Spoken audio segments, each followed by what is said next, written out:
আসসালামু আলাইকুম and welcome back to my channel food parlour. আমন্ত্রণ জানাচ্ছি আমি তুলি হাসান নতুন একটা রেসিপি শেয়ার করার জন্য। এবং আজকের রেসিপি হচ্ছে সিমের বিচি এবং আলু দিয়ে তেলাপিয়া মাছের ঝোল। তো দর্শক চলুন দেখে নিই কীভাবে তৈরি করব এই মজাদার রেসিপিটি। তো প্রথমে একটা কথা বলে নিচ্ছি, তা হচ্ছে আমি এখানে যে সিমের বিচিটা নিয়েছি সেটা কাঁচা বিচি, অর্থাৎ শুকনোটা নয়। তো অবশ্যই এটাকে তো ছিলে নিতেই হবে। আর যদি শুকনো বিচিটা আপনারা নেন তাহলে সেক্ষেত্রে অবশ্যই সারা রাত পানিতে ভিজিয়ে রাখবেন, তারপরে সকালে ছিলে নেবেন। তো তাতে করে চামড়াটা নরম হয়ে যায়, তখন ছিলতে সুবিধা হয়।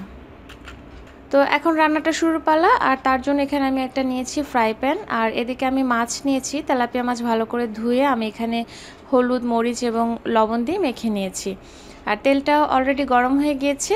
আর এখানে আমি তেল খুব সামান্য একটু পরিমাণে দিয়েছি, মাছের আন্দাজে বুঝে তেলটা দেবেন। তো এবার মাছগুলোকে আমি হালকা করে ভেজে নেব। আর এটা আপনারা যে কোনো মাছ দিয়ে করতে পারেন, তেলাপিয়া মাছ, কই মাছ, ইলিশ মাছ, যে কোনো মাছ দিয়ে এই ঝোলটা রান্না করা যায়। সবগুলো মাছ আমি বিছিয়ে দিলাম। একটা পাশ যখন হয়ে যাবে তখন আরেকটা সাইডে আমি উল্টে দেব।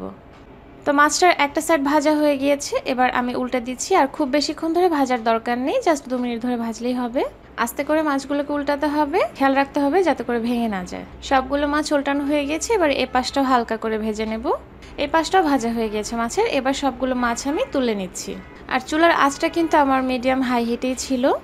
সবগুলো মাছ তুলে নিয়েছি। এবার সেই একই তেলটার মধ্যে আমি এখানে দিয়ে দিচ্ছি আলু। এখানে আমি আলু নিয়েছি, সুন্দর করে ছিলে আমি ফালি করে কেটে নিয়েছি লম্বা লম্বা করে। এবার সবগুলো আলু আমি দিয়ে দিচ্ছি এর মধ্যে, হালকা করে একটু ভেজে নেব। এতে যে ভাজার একটা টেক্সচার আসবে তাতে খেতে খুব ভালো লাগবে। আর এগুলো নির্দিষ্ট পরিমাপ আমি বলছি না, আপনাদের নিজস্ব রুচি অনুযায়ী নিয়ে নেবেন। তো এবারে আলুগুলোকে আমি হালকা একটু গোল্ডেন ব্রাউন করে ভেজে নেব। প্রায় 3-4 মিনিট পরে আলুগুলোর এই অবস্থা, ভাজা হয়ে গিয়েছে। এর চেয়ে বেশি আর কড়া করার দরকার নেই। এবার আলুগুলোকেও আমি তেল থেকে তুলে নিচ্ছি। সবগুলো আলু তুলে নিয়ে এদিকে আমি আরেকটা কড়াই বসিয়ে দিয়েছি যেটাতে রান্না করব। আর ওই ফ্রাই প্যানের বেঁচে যাওয়া তেলটাও দিয়েছি, প্লাস সাথে আরেকটুখানি তেল দিয়েছি। আর তেলটাও গরমও হয়ে গিয়েছে এবং এতে দিয়ে দিলাম পেঁয়াজ কুচি। পেঁয়াজ কুচি এখানে দিলাম আমি আধা কাপ পরিমাণের।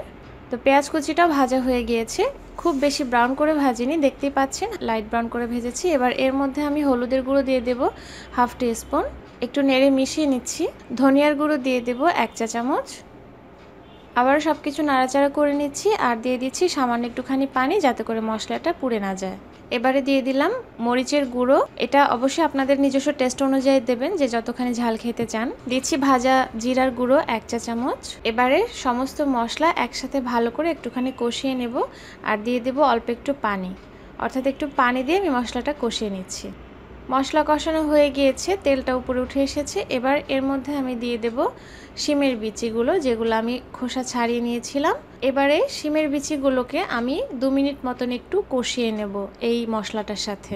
দিয়ে দিলাম লবণ স্বাদ অনুযায়ী। এখানে শিমের বিচি এবং আলু দুটোর আন্দাজে আমি একবারে লবণটা দিয়ে দিচ্ছি। আবারও সব কিছু নাড়াচাড়া করে মিশিয়ে নিচ্ছি। তো শিমের বিচিটাও কষানো হয়ে গিয়েছে। এবারে এতে আমি অ্যাড করে দেব ভেজে রাখা আলুগুলো। এবার শিমের বিচির সাথে আলুগুলোকে খুব ভালো করে নেড়েচেড়ে মিশিয়ে দিতে হবে। এদিকে যে বাটিটাতে আমি ভাজা আলুগুলো রেখেছিলাম তাতে সামান্য তেল লেগে রয়েছে। তো সেই বাটিটাতেই আমি 1 কাপ পানি নিয়েছি, সেই বাটিটা ধুয়ে আমি 1 কাপ পানি এই তরকারিটার মধ্যে দিয়ে দিচ্ছি। এবারে ঢাকনা দিয়ে রান্না করব আলু আর শিমের বিচিটা সেদ্ধ হয়ে যাওয়া পর্যন্ত। প্রায় 5-6 মিনিট পরে এই আলু এবং শিমের বিচি সেদ্ধ হয়ে গিয়েছে, ঝোলটাও অনেকখানি টেনে গিয়েছে। একটু নেড়ে দিলাম।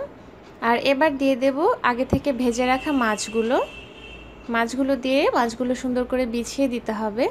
এবারে যে মাছের বাটিটাতে তেল মশলা লেগে আছে সেখানে আমি আধা কাপ পরিমাণ পানি দিচ্ছি। দিয়ে এই পানিটাই তরকারিটার মধ্যে দিয়ে দিলাম। শিমের বিচির তরকারিতে একটু ঝোল রাখতে হয়, নইলে যখন ঠান্ডা হয় তরকারিটা তখন শিমের বিচি প্রচুর পরিমাণে পানি সোক করে নেয়। এখানে আমি দিয়ে দিলাম ধনিয়া পাতা কুচি আধা কাপ পরিমাণের। আর দিয়ে দেব ভাজা জিরার গুঁড়ো 1 চা চামচ। মাছের তরকারিতে ধনিয়া পাতা এবং জিরে এই দুটোর ফ্লেভারটা অসাধারণ লাগে। এবারে আবারও ঢাকনা দিয়ে রান্না করব আর 2 মিনিট। চুলার আঁচটা শুরু থেকে মিডিয়াম হাই আছে।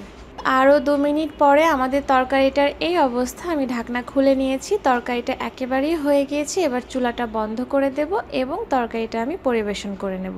আর দেখতে পাচ্ছেন এখনও বেশ অনেকখানি ঝোল আছে, তবে এটা থাকবে না। যখন ঠান্ডা হয়ে যাবে তখন শিমের বিচিটা ঝোল অনেকটা সোক করে নেবে। এখন আমি পরিবেশন করে নিলাম আমাদের শিম আলু দিয়ে তেলাপিয়া মাছের ঝোলের তরকারিটা। দর্শক কেমন লাগলো আমাকে অবশ্যই কমেন্ট সেকশনে কমেন্ট করে জানাবেন। যদি ভালো লেগে থাকে তাহলে অবশ্যই একটা লাইক করবেন আর সেই সাথে আমার চ্যানেলটাকে সাবস্ক্রাইব করবেন।